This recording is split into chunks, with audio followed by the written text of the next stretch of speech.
जय श्री कृष्णा और जय श्री सीताराम जी की। आयु में जो मुझसे बड़े हैं उन सबको मेरा सादर प्रणाम, और जो मेरे समान या मुझसे कम आयु के लोग हैं उन सबको मेरा साधुवाद। तो आज मैं फिर एक विषय पे वार्तालाप करने के लिए आया हूँ।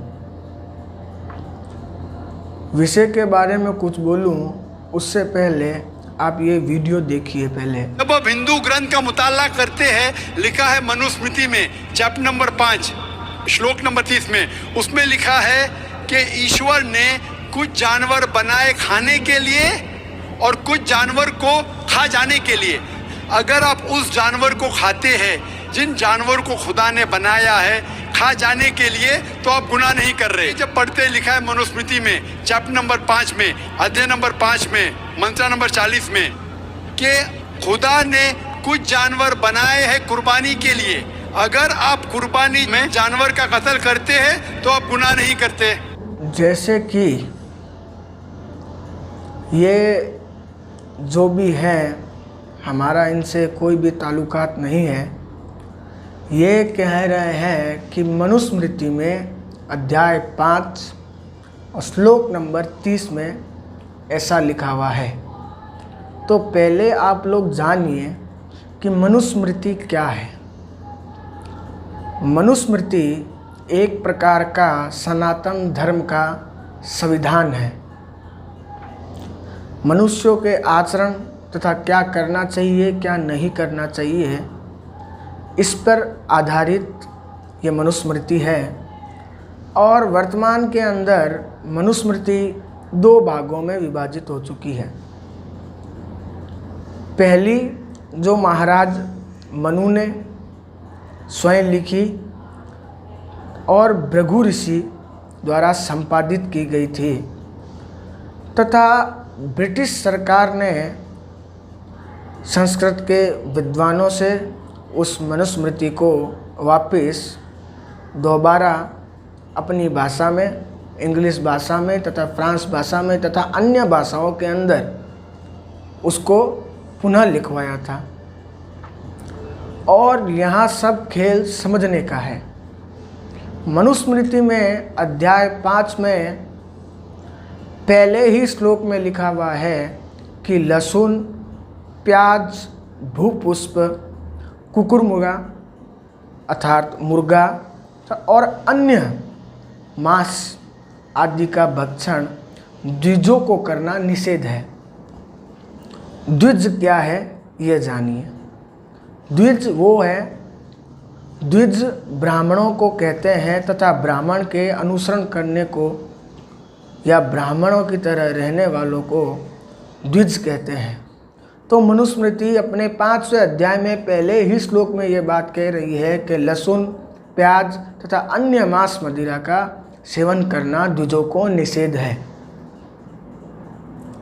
और रही बात 30वें श्लोक की, मनुस्मृति में अध्याय 5 श्लोक नंबर 30 में यह लिखा हुआ है कि यज्ञ में मांस देवार्पण करके भक्षण करना चाहिए, तथा मूर्ख लोग जिनको समझ नहीं है अपनी बुद्धि का गलत प्रयोग करके उसका गलत मतलब निकाल लेते हैं। उसमें ऐसा लिखा हुआ है, सब खेल है जो समझने का है। उसमें यह लिखा हुआ है कि यक्ष और पितरी हवन यज्ञ करे और उसमें मांस अगर चढ़ाया जाए तो देवार्पण करके खा सकते हैं। यक्ष और पितरी हवन में द्विजों को तो खाना निषेध पहले ही श्लोक में बता दिया गया है। पर यह जो बात की गई है मनु महाराज ने कि यक्ष और पितरी हवन में जो कोई व्यक्ति मांस इत्यादि चढ़ाता है तो वो देवार्पण करके खाता है। कौन से देवताओं को देवार्पण करना क्या है ये भी समझ लीजिए। तामसिक देवताओं को अगर मांस चढ़ाया जाए तो यह एक अलग बात है और खाने वाली भी एक अलग बात है। और रही बात समझने की, तो बकरे का मांस, बकरे को मांस, शब्द में कुछ आपको अंतर स्पष्ट नहीं हो रहा होगा। बकरे का मांस अर्थात बकरे को मारकर उसका मांस, बकरे को मांस अर्थात बकरे को मांस। मांस संस्कृत में उड़द को कहते हैं, उड़द की दाल को मांस कहते हैं। बकरे को उड़द की दाल खिलाने को बकरे को मांस। समझने का फेर है। अंत्येष्टि क्रम में अध्याय नंबर 5 में अगर अपन देखेंगे तो पितरों को 10वें दिन मांस का एक पिंड बना के उनको देना लिखा हुआ है। वो कौन सा मांस है इस पे दृष्टि डालिए थोड़ा। पितरों को उड़द की दाल का एक पिंड बना के दिया जाता है। उड़द को भी मांस कहते हैं। यहाँ सब अंतर समझने का है। और मनुस्मृति में ऐसा कोई भी चीज़ नहीं लिखी हुई जिससे यह स्पष्ट हो सके, एक वाक्य में स्पष्ट हो सके कि मांस खाना सही है।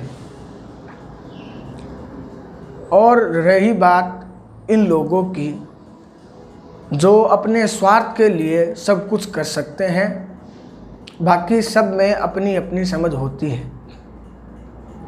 और ये लोग पूरे समाज को बहकावे का काम करना और गलत प्रेरणा देना, यही इनका काम है।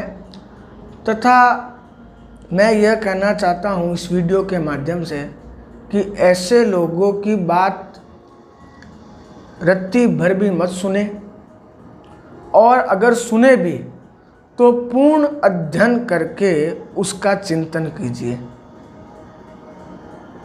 और ऐसे ही और भी उदाहरण ये भाई साहब दे रहे हैं, तो ये सब व्यर्थ हैं, सिर्फ समझने का फेर है। तो मैं इस वीडियो से यह समझाना चाहता हूँ, तो पूर्ण पहले ज्ञान ले लीजिए, फिर आगे क्या करना है स्वबुद्धि विवेक से काम कीजिए। आगे ही ऐसे वीडियो मैं लाता रहूँगा और सनातन धर्म के ऊपर जिसने अंगुली उठाई है उन सबको करारा जवाब देता रहूँगा। धन्यवाद। जय श्री कृष्णा, जय श्री सीताराम जी की।